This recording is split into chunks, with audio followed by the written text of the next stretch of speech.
बिस्मिल्लाहिर्रहमानिर्रहीम। अस्सलाम वालेकुम नाज़रीन, मैं हूं कंबर ज़ैदी, डिजिटल मीडिया आप देख रहे हैं। सुप्रीम कोर्ट में हम मौजूद हैं, सोहेल रशीद साहब हमारे साथ मौजूद हैं। आज के व्लॉग में हम आपको जो खबर देने जा रहे हैं वो इस्लामाबाद हाई कोर्ट में 6 जजेस जिन्होंने इस्टेब्लिशमेंट के खिलाफ शिकायत लगाई थी और वो सुप्रीम जुडिशल काउंसिल को कहा था कि इस मामले को देखे, किस तरह से मुदाखलत की जा रही है ISI के हवाले से। उन्होंने बातें की थी, बहुत सारी चीज़ें उस खत में कही गई थी। आज उसके हवाले से एक बड़ी पेशरफ्त है और वो पेशरफ्त ये है कि इस्लामाबाद हाई कोर्ट में जजेस का इजलास बैठा है, फुल कोर्ट मीटिंग है और उसमें जो है डिस्कस कर रहे हैं कि जो मुदाखलत है इससे बचने के लिए क्या तजावीज़ हैं, किस तरह से कम किया जा सकता है इसको, उसका आउटकम क्या होगा। एक तो हम ये डिस्कस करेंगे, फिर ये जो case supreme court of Pakistan में लगा हुआ है इस पे क्या मामला जाएगा ये हम डिस्कस करेंगे। बुशरा बीबी की तबीयत ख़राब है, बुशरा बीबी की तबीयत के हवाले से सुबह से मेडिकल रिपोर्ट्स चल रही हैं, सीने में उनकी जलन की तकलीफ थी। तो अब जो है बड़ी कॉन्शियस हो गया एक इदारा उनकी सेहत के हवाले से। इमरान खान साहब के बयान के बाद वो भी हम डिस्कस करेंगे। और एक और टॉपिक जो हमने डिस्कस करना है सोहेल साहब, वो कौन सा है? अब बात शुरू करें, देखें फिर कहाँ निकलती है आगे। चलें, ठीक हो गया। जब वो आपको बताते हैं हम एंड में कि वो बड़ा इंपॉर्टेंट टॉपिक है। अच्छा सोहेल साहब, बात यह है कि 6 जजेस के खत का मामला, वो तूफान अभी थमा नहीं है। उस तूफान के हम रिपरकशंस बता देते हैं। रिपरकशंस ये है कि एक तो इमरान खान साहब के जो केसेस थे वो जिस तरह से अल्तवा का शिकार थे, वो अल्तवा का शिकार हमें नज़र आया है। फिर रिपरकशंस उसकी ये हैं, जो 6 जजेस ने खतूत लिखे कि जो जस्टिस आमिर फ़ारूक थे वो गैर ज़रूरी अल्तवा वकीलों को दे भी नहीं रहे हैं। फिर रिपरकशन उसकी ये भी है कि जजेस की बॉडी लैंग्वेज, उनके रिमार्क से हमें साफ ज़ाहिर हो रहा है कि अब किसी वो प्रेशर नहीं है एक कदम आगे बढ़ के। और दूसरी साइड पे हमें प्रेशर बाकायदा नज़र भी आया और उसकी वजह से बड़ी चीज़ें भी हुई हैं, वो आपको पता है। तो अब ये जो 6 जजेस के मामला है, इन पर जो है हाई कोर्ट की आज मीटिंग हो रही है, सुप्रीम कोर्ट में भी केस लगा हुआ है। क्या कुछ हाई कोर्ट की मीटिंग में डिसाइड होगा? जस्टिस आमिर फारूक क्या इकदाम लेंगे कि आइंदा इन चीज़ों से बचा जा सके? बहुत शुक्रिया जी। देखें, जस्टिस आमिर फारूक आज इकदाम तो कोई नहीं कर सकते। आज तो जज से तजावीज़ लेंगे, अपनी तजावीज़ भी देंगे और उससे सुप्रीम कोर्ट को अगली समात से पहले बाकी हाई कोर्ट्स की तरह आगाह किया जाएगा, क्योंकि सुप्रीम कोर्ट ने अपने रिटर्न ऑर्डर में ये कहा था कि रजिस्ट्रार हैं जो हाई कोर्ट्स के, वो भी तजावीज़ भेजें। तो ज़रा रजिस्ट्रार खुद तो नहीं भेज सकता, वहाँ पे जजेस होते हैं। जजेस आपस में सारी मुशावरत करेंगे और उसकी रोशनी में तजावीज़ तैयार होंगी कि बेसिक क्वेश्चन जो था खाते में 6 जजेस के कि ऐसी मुदाखलत हो तो उस पर हमारा रिएक्शन क्या होना चाहिए, इंस्टीट्यूशनल रिस्पॉन्स क्या होना चाहिए। तो उस इंस्टीट्यूशनल रिस्पॉन्स, अदारा जाती रद्द-ए-अमल अदलिया का, उस पर तजावीज़ ली जा रही हैं सब स्टेक होल्डर से और उसमें ज़ाहिर जजेस शामिल हैं।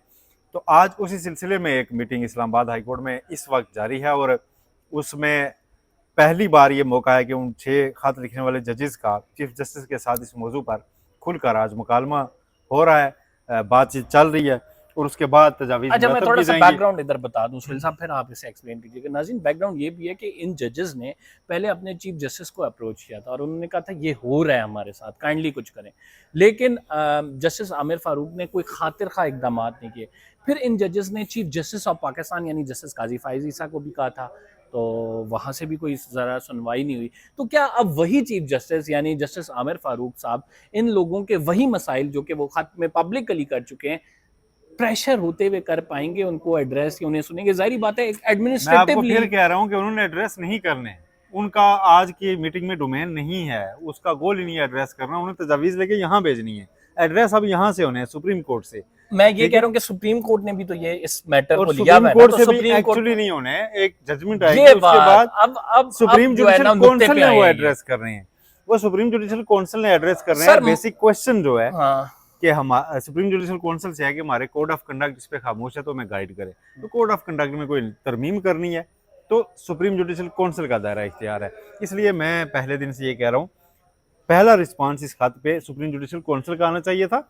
उसके बाद उस के फैसले को, उसके रिस्पांस को कोई चैलेंज करता सुप्रीम कोर्ट में तो एक मामला चलता। लेकिन बहरहाल बात अब आगे बढ़ चुकी हुई है, खुल चुकी हुई है। 184(3) भी कोई छोटा डोमेन नहीं है, कुछ भी कर सकती है सुप्रीम कोर्ट उसमें। अब तजावीज़ ली जा रही हैं, सिर्फ तजावीज़ पे बात रहती है या आगे चलती है। और उसके बाद दूसरा मरहला होगा कि 6 जजेस ने जो कहा वो सच है या नहीं है। ठीक है, एक तो चीज़ ये निकलनी है कि ये दुरुस्त था या नहीं था। दूसरी बात यह है कि आइंदा अगर ऐसा कभी होता है बिलफर्ज तो उस पर कोई जज कैसे रिस्पॉन्ड करे, ये 2 पॉइंट्स हैं क्या जिनके ऊपर सारी 184.3 में उन जजेस को रिस्पॉन्ड करने का मौका दिया जाएगा कि आपने भाई ये कहा है, आप बताएं? मौका मिल गया है ना, वो कह रहे थे कन्वेंशन बुलाएं, हाँ। सारे जजेस से पूछेंगे, बाकी मुल्क नहीं, में ऐसा एक तो होता नहीं है हो ना रहा। कि सुने एफिडेविट ना, देने। नहीं एफिडेविट वगैरह अगर सिर्फ उनकी आता केस चलता तो वो बात होती। अब जो ऑर्डर है उसमें उनकी नीयत पे डाउट नहीं किया गया, बल्कि जस्टिस अतरुल्लाह ने एक इजाफी नोट में कहा कि उनकी नीयत पे डाउट की कोई वजह भी मौजूद नहीं, जब तक कि अदरवाइज प्रूव नहीं हो जाता कि उन्होंने गलत बात की। तो अभी ये मामला इंक्वायरी कमीशन से तो आगे निकल चुका है कि वो कमीशन तो खत्म हो चुका, 184(3) में या दोबारा जाके आगे इनके मामला की इंक्वायरी होती है या नहीं, और सबसे बड़ी बात कि उनके इल्जामात को रिबट किया जाता है या नहीं, इसमें किसकी तरफ से फिर वो रिबटल आता है, कौन आके उस पर कहता है कि ये दुरुस्त है या नहीं। विफाकी काबीना ने तो जिस दिन कमीशन बनाया था उस दिन कहा था कि जनाब ये इल्जामात दुरुस्त नहीं है, वफाकी काबीना ने कमीशन से पहले ही कह दिया था, जिसके ऊपर मसला भी पैदा हुआ। तो अब मौजूदा जो सूरत हाल है उसमें ये सिर्फ तजावीज़ की सूरत में आनी है, लेकिन जो कन्वेंशन बुलाने का जजेस का मुतालबा था 6 जजेस का, कि पूरे मुल्क की बाकी हाई कोर्ट से भी पूछा जाए कि बाकी जजों को ऐसी सिचुएशन का सामना तो नहीं। तो अब लाहौर हाई कोर्ट में फुल कोर्ट मीटिंग हो चुकी है, इस्लामाबाद हाई कोर्ट हो चुकी है, पेशावर में, अच्छा, बलूचिस्तान उस टाइम में, कराची में होगी, तो बाकी जजेस की भी राय अब यहाँ आ जाएगी। तो पता चल जाएगा कि अगर वो मीटिंग मिनट्स में निकले, जैसे कि सम टाइम निकल जाते हैं, कुछ रिपोर्टर दोस्त ले आते हैं, कुछ ऐसे जराए से आ जाती हैं चीज़ें के अंदर डिस्कशन हुई किया, या फिर वो पूरे मीटिंग मिनट्स यहाँ पे भिजवा दिए जाते हैं कि जी ये हमारी मीटिंग हुई और उसमें ये तजावीज़ आई हैं, ये इंकशाफात सिर्फ तजावीज़ तक रहती हैं, या मजीद जजेस कोई चीज़ कहते हैं जी कि हाँ मुझे भी ये सामना है, तो फिर पंडोरा बॉक्स और खुल जाएगा। अब ये बड़ा इनिशियल स्टेज है कि सारी हाई कोर्ट्स आपस में बैठ के तजावीज़ मुरतब करके यहाँ पे देखेंगे आइंदा ये होना अच्छा सोहेल, चाहिए। आपको पता है कि जब ये तजवीज़ आई थी कि इसका कन्वेंशन बुलाना चाहिए, इस पे बड़ी बहस हुई थी और कहा था कि ये क्या बात हुई जी, कन्वेंशन बुलाएं। लेकिन मेरा ख्याल से वो जो 6 जजेस हैं, बड़ा समझदारी के साथ उन्होंने ये नुक्ता इस वजह से उठाया था कि जब कन्वेंशन बुलाने का मतलब ये है कि इस चीज़ को नैरेटिव का हिस्सा बनाना कि सर मुदाखलत हो रही है, इसमें फिर इंकशाफात भी होंगे, इसमें फिर राय भी दी जाएगी, इसमें फिर अपने एक्सपीरियंसेस भी शेयर होंगे कि ये सर मेरे साथ भी हुआ, इस लेवल पे हुआ, इसको इस तरह से रोका जाना चाहिए। जब वो रिकमेंडेशंस के साथ ये मामला आएगा, ये नैरेटिव का हिस्सा बनेगा, डिस्कस होगा, डिस्कोर्स बनेगा, तो मेरा ख्याल से काफ़ी हद तक उन जजेस का जो राइट नो ये चाहते हैं कि मुदाखलत खत्म हो, तो वो कहीं ना कहीं एड्रेस होगा।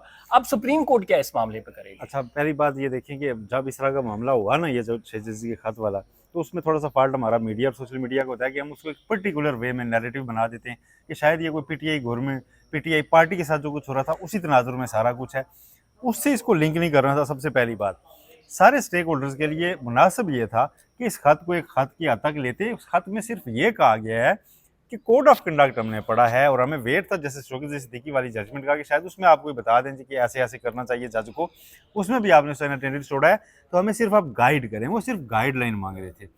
सुप्रीम जुडिशल काउंसिल इस पर उनको गाइड कर देती या रूल बना देती कि आप ऐसे ऐसे कर लिया करें, ये मामला वहीं खत्म हो जाना था। इसको जो हवा बनाया गया है ना बड़ा, उससे मामला थोड़ा सा पेचीदा हो गया है। अब मुझे एक फिर ये भी है कि शायद इसमें वो मामला उस तरफ ना जाए और सिर्फ इसमें निमट जाए। तजावीज़ अगर सारी जगहों से आज ये आ जाती हैं कि जी कोड ऑफ कंडक्ट में वाज़े तौर पे एक रूल ऐड किया जाए कि जी ये हो, तो वाज़े ये लिख दें कि तोहीन अदालत फौरी करे जज, और ठीक है, उस बंदे को बुलाया जाए, हाँ जो बंदा आए इन्फ्लुएंस आपके करने की पास, कोशिश करे। ठीक है जी, उसको आप बुलाएं। ऐसा कोई अगर सारे ये तजावीज़ मैक्सिमम आ जाती है कि जी ऐसी चीज़ ऐड करें, तो क्या सुप्रीम कोर्ट करेगी? नहीं, सुप्रीम जुडिशल काउंसिल करेगी जी। तो ये वो मामला है। इसलिए मैं कहता कि इसको बड़ा रिलैक्स रह के नॉर्मल लेना था। सुप्रीम जुडिशल काउंसिल अपना जब भी इजलास होता उसमें इसको अटेंड करती और इसको जो भी उनकी समझ में आता था मुनासिब इसका जवाब, वो जैसे भी होता है एक एलामिया की सूरत में, एक फैसले की सूरत में, या फिर वो इन जजेस से सुप्रीम जुडिशल काउंसिल में इनकी खत को कंप्लेंट समझ के ट्रीट कर लेते। कुछ भी ऐसा हो सकता था, लेकिन वो नहीं हुआ। अब ये केस है और केस का तो सिर्फ फैसला आया करता है। 184(3) में कई ऐसे मामला चले हैं जिनमें मतलब बात तशद्दुद वगैरह ये वो इस तरह के मामला फैसले आ गए हैं जिनके फैसले आगे बच्चों पे तशद्दुद आज भी हो रहा है। पॉलिसी लेट डाउन नहीं हुई, लेकिन जस्टिस मंसूर अली शाह के वो रिमार्क्स बड़े इंपॉर्टेंट है कि हम शुतुरमुर्ग की तरह गर्दन दबा कर नहीं बैठ सकते, हमें इसे लेयर्स के तरीके उन्हें तय दर तय, ट्रायल कोर्ट में क्या हो रहा है, हाई कोर्ट में क्या हो रहा है, सुप्रीम कोर्ट तक, ये ताकि आइंदा ऐसा ना हो, इसे एड्रेस करना पड़ेगा। खैर move on to next topic.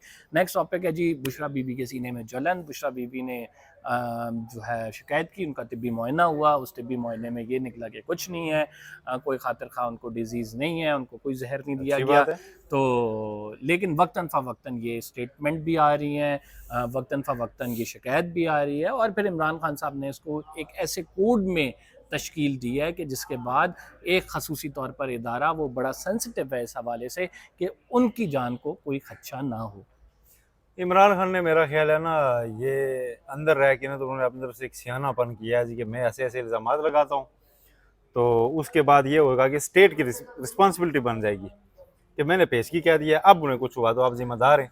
तो अब जिनके ऊपर जिम्मेदारी डाली जा रही है, उन्होंने पहले ही अपनी रिस्पॉन्सिबिलिटी सारी, उनका मेडिकल चेकअप प्राइवेट भी हो गया, प्राइवेट हालांकि मेडिकल चेकअप नहीं हुआ करते कैदियों के, लेकिन वो एक एक्स्ट्रा मेजर लिया गया कि जैसे कहा गया वैसा उनका मेडिकल चेकअप शिफा से भी हो गया। उनकी रिपोर्ट उनके स्मार्ट कार्ड इमरान खान साहब को पता है कि किसकी कस्टडी में राइट नाउ क्या चल रहा है, तो उन्होंने पेशबंदी करके तो उनको अपना इत्मीनान उन्होंने कर लिया कि यस अब मेरी वाइफ जो है ना वो सिक्योर है, और उसके नाम पे मुझे अब डराया सर ऐसे ही होना चाहिए ना, अहलिया के बारे में हर कोई सेंसिटिव होता है, वो फैमिली की हर बंदे के बारे में होता है।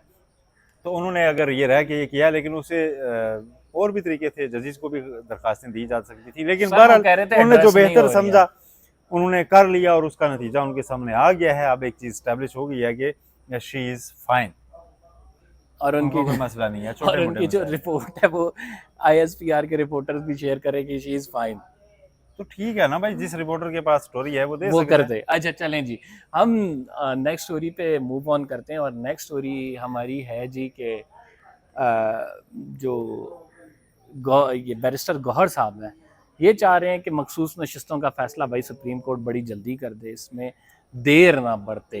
कैसे चाह रहे हैं वो मुलाकात करके रजिस्ट्रार को यकीन दहानी कराएं। बैरिस्टर गौहर बैरिस्टर है ना, हाँ, उनको नहीं पता कि मुलाकातों से दरखास्त लगती है या अर्ली हियरिंग की दरखास्त डालनी है। कंपनी के मशहूरी के लिए कि ये कामों को मैं नहीं मानता कि कोई कोशिश कर रहे हैं। कोशिश तब होगी जब वो जल्द समाज की दरखास्त डालेंगे यहाँ कि जी ये केस हमारा जल्दी सुने। रजिस्ट्रार यहाँ है नहीं, वो रजिस्ट्रार ऑफिस उनकी अदम मौजूदगी में है, रजिस्ट्रार चीफ जस्टिस साहब के साथ यहाँ पे मौजूद नहीं थी। रजिस्ट्रार ऑफिस है और किसी से मिले कि हमारी दरखास्त नहीं लगी, उन्होंने यही कहा होगा कि नहीं लगी तो आप एक हियरिंग। देखें कल हमने आप लोगों को, इन लोगों को बताया था कि थोड़ी सी ना बैकडोर डिप्लोमेसी भी चल रही है, और उस बैकडोर डिप्लोमेसी के नतीजे में थोड़े बहुत रिलीफ भी मिल रहे हैं, और कहीं ना कहीं ये बात की जा रही है डील के हवाले से, जिसमें 3 स्टार जनरल की वही बातें आ रही हैं। सारा ये एग्जैक्टली खबर ही हमने ये आपको आज वज़ीर कानून ने ECL से PTI के वो लोग जो 9 मई में मुलव्विस थे, जिन्होंने यार मुराद सईद जैसे बंदे का नाम निकल रहा है, इट्स बिग थिंग ब्रो। उनका निकला है या रखा गया है? वैसे कुछ रखे भी गए हैं, अब काफी सारों के बहरहाल उनके निकल गए जो PTI के बड़े स्टॉलवर्ट हैं, उनके निकल गए। और फवाद चौधरी ने ये ट्वीट किया, लेकिन आज विफाकी वज़ीर कानून ने कहा है कि एक कानूनी प्रोसेस के तहत हमने निकाले, तो इसमें कोई डील इन्वॉल्व नहीं है। लेकिन हमें ये पता है कि ऐसे कानूनी प्रोसेस पहले भी चल सकते थे, किस लिए चलते हैं, क्यों चलते हैं, क्या टाइमिंग होती है। तो नाम निकालना इट्स बिग इंडिकेशन यार। जो 9 मई में आपका स्टेट का नैरेटिव था, 9 मई वालों को कॉन्फिडेंस बिल्डिंग हो रही है, एतमाद साजी हो रही है। राना सनाउल्लाह अब एक स्टेप और आगे चले गए हैं, वो कहते हैं इमरान खान से ज्यादती हुई, बातचीत होनी चाहिए थी, उसने तो बड़ी मजामत कर ली, हम समझते थे मजामत नहीं कर सकता। तो राना सनाउल्लाह साहब बातें कर रहे हैं, और ठीक है, maybe it's a trap for PTI, do you think so? नहीं, मेरा ख्याल है जो खाक सियासतदान होते हैं ना, उनको ट्रू सिचुएशन का हर वक्त इदराक होता है, ठीक है। वो किसी वक्त पार्टी पॉलिसी की वजह से नहीं बोल पा रहे होते, लेकिन आप उनको कभी मीडिया टॉक के अलावा पास खड़े होकर बात करेंगे, पीछे ड्राइंग रूम में सारी बातें करते हैं, वो आपको बता देते हैं कि यार ये मामला ऐसे ऐसे है, और एक दूसरे के बारे में बर्दाश्त भी मौजूद होती है। ये मीडिया पर जो टाग होती है सियासतदानों की, वो लोगों को दिखाने के लिए काफ़ी हद तक इसलिए होती है कि मैं अपनी वोटर के लिए, कि मैं अपनी पार्टी के लिए देखिए इस हद तक जा रहा हूँ। यहाँ पनामा केस चलता था, आपस में मिलते थे यहाँ पे, उसके पहले धांधली कमीशन चलता था, यहाँ पे जो टाक्स होती थी, झाग उड़ते थे एक दूसरे के खिलाफ, यहाँ वहाँ से थोड़ा से आगे जाके निकाल के गप गले होती थी। बगल गिर हो रहे हाँ, होते गप थे। हो रही होती थी और वो एक दूसरे को मशवरे भी दे रहे होते थे। जैसे एक तर्जुमान है दूसरे तर्जुमान से कह सकता है जी कि ये देखें स्ट्रेटजी सोहेल, ठीक है ये होना नहीं भी है। ये चाहिए कि आपस में इस लेवल तक नहीं जाना चाहिए कि आप पर्सनल दुश्मनी बीच में ले आए ना। देखें, सियासी हरीफ होते हैं, हाँ, दुश्मन नहीं दुश्मन होते। नहीं होते। तो ये एक बड़ी पॉजिटिव डेवलपमेंट है कि पीटीआई के कुछ लोग बाहर आ जाएंगे और पीटीआई के कुछ लोग जब बाहर जा सकेंगे तो आहिस्ता आहिस्ता जेलों से भी बाहर आ जाएंगे। तो ये आइंदा की होने वाली डेवलपमेंट में से एक डेवलपमेंट है जो हमने आपके साथ अब देखें, शेयर मैं किया है। आपको एक बात, एक और याद आ गया, ख्वाजा साद रफीक। अब वो इमरान खान के ऊपर तनकीद करते रहते हैं ना। हम्म, एक दफ़ा किसी जगह कोई मुज़ाकराती कमेटी बनाई गवर्नमेंट ने, तो इमरान खान ने पूछा था किस किस को शामिल किया गया है, तो उन्होंने कहा जी ख्वाजा साद रफीक। उन्होंने कहा साद रफीक है, इट्स मीन्स कि वो संजीदा बात करना चाहते हैं। हाँ, तो ये देख लें। ठीक है। अच्छा, एक और सोहेल, मेरा खदशा कहीं ये भी है कि ये ना हो कि इमरान खान साहब इस पे एकदम से बम भी गिरा दें किसी दिन स्टेटमेंट की सूरत में। आपको लगता है वो खदशा? इमरान खान से तो आप हमेशा एक्सपेक्ट कर सकते हैं कि वो चीज़ करेंगे जो आपके वहमो गुमान में नहीं होगी, जो और आप एकदम एक्सपेक्ट से ये नहीं जो कर रहे सारा होंगे। रिलीफ ये पैक हो जाए सिस्टम है, नहीं, वो मेरा ख्याल है इतनी वो उन्होंने जल्दी नहीं। बम कुछ दिन पहले गिराया है, हम्म, लेकिन वो कैलकुलेटेड बम गिराते हैं और उन्होंने सोच समझ के, या मेरा ख्याल है सियासत उनको काफ़ी, आ जो गया है। कहते थे ना कि नहीं है तो अब आ गई। या कितना अरसा भी चाहिए होता है, अब 1996 से लेकर आज 2024 है, तो यार 28 सियासत तो साल, ऐसी जबरदस्त आई है कि 28 सब साल इनफ जो है। पुराने खिलाड़ी थे उन सबको आगे लगाया हुआ है यार। हाँ, तो 28 साल में मेरा ख्याल है सियासत सियासत उसी की घूम चलनी ही है। एक बंदे के गिर्द रही है, वो इमरान खान है। खैर नाज़रीन, फिलहाल के लिए इतना ही। कंबर जैदी को इजाज़त दीजिए, अगले व्लॉग में मुलाकात होगी सोहेल रशीद साहब से भी, मुझसे भी। ज़िंदगी रही तो फिर मिलेंगे। अल्लाह हाफ़िज़।